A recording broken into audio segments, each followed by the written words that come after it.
in the final winter before the world changed forever. A quiet truth lingered in the shadows: money, not armies, would determine the fate of nations. And as the smoke of World War II rose into the sky, a second, invisible war began. A war for control of global finance. It starts in 1939, in a Europe trembling under the weight of uncertainty. Many believed the coming conflict would be fought only on battlefields, with tanks and bullets. But behind closed doors, economists, bankers, and political strategists whispered about something far more enduring: the collapse of the old financial order. The gold-backed systems that once kept global trade stable were beginning to crack, and nations desperate to survive were printing money faster than they could count it. No one knew it yet, but World War II was about to rewrite the rules of global finance permanently, and the world would never return to the old system again. As the war erupted, the economies of Europe crumbled. Germany financed its early blitzkrieg,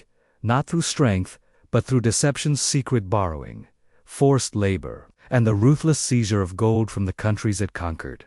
Britain, once the dominant financial empire, watched its reserves drained rapidly. The pound sterling, once the world's most trusted currency, began to wobble. For the first time, the world faced a terrifying possibility. What happens when the global financial anchor itself begins to sink? Across the ocean, another drama was unfolding. The United States had been watching, quietly, patiently, strategically. As Europe burned, America became the world's banker, loaning weapons, food, fuel, and hope. Every shipment, every crate, every bullet sent to the Allies tightened a financial cord that pulled the world closer to Washington. By 1943, the United States held more than 70% of the world's gold, a fact that didn't make headlines, but changed everything.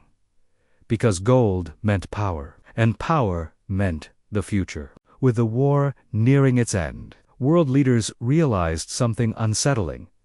If nations emerged from the conflict with their currencies destroyed, global chaos would follow: starvation, revolutions, economic collapses. The stakes were existential. So, in the summer of 1944, while World War II still raged, representatives from 44 nations were summoned to a remote hotel in Bretton Woods, New Hampshire, a place where the fate of global finance would be rewritten under immense secrecy and extraordinary pressure. Inside the dimly lit conference hall, two men stood at the center of the storm: John Maynard Keynes, the brilliant, unpredictable British economist, fighting to save the financial dignity of a collapsing empire, and Harry Dexter, sharp, intensely driven American negotiator determined to position the United States at the center of the new world system. The two clashed like thunder. Keynes warned them: if we create a system that favors one nation too much, the world will suffer again. White countered: stability requires leadership, and leadership requires the US dollar. It was not just a debate, it was a duel for global supremacy. The delegates from smaller nations, exhausted, hungry, desperate, watched with a mixture of awe and fear. They knew the war had left them with little bargaining power. Their currencies were shattered, their gold reserves nearly gone. Their future depended on the decisions being carved in that room. After weeks of heated negotiations, a new financial world was born. A world where the US dollar, not gold, not the pound, not any empire, became the center of gravity. The rules were simple. Every currency would be tied to the US dollar, and the dollar would be tied to gold. On paper, it looked like stability. In reality, it was the birth of something much bigger. The American century. Two powerful institutions emerged from Bretton Woods: the International Monetary Fund, created to prevent financial crises before they exploded, and the World Bank, designed to rebuild nations shattered by war. Both would be headquartered not in Europe, not in Asia, but in Washington, D.C. It was subtle. It was strategic. It was world-changing, because whoever controls global finance controls the future. But history has a way of twisting even the best-laid plans. As the decades passed, the United States began spending more, consuming more, and printing more dollars than its gold supply could support. Countries around the world noticed something alarming. there were far more dollars in circulation than gold in American vaults. Confidence began to fracture, and in 1971, the unthinkable happened. President Richard Nixon addressed the nation on live television and announced that the dollar would no longer be backed by gold, the promise made at Bretton Woods broken with a single speech.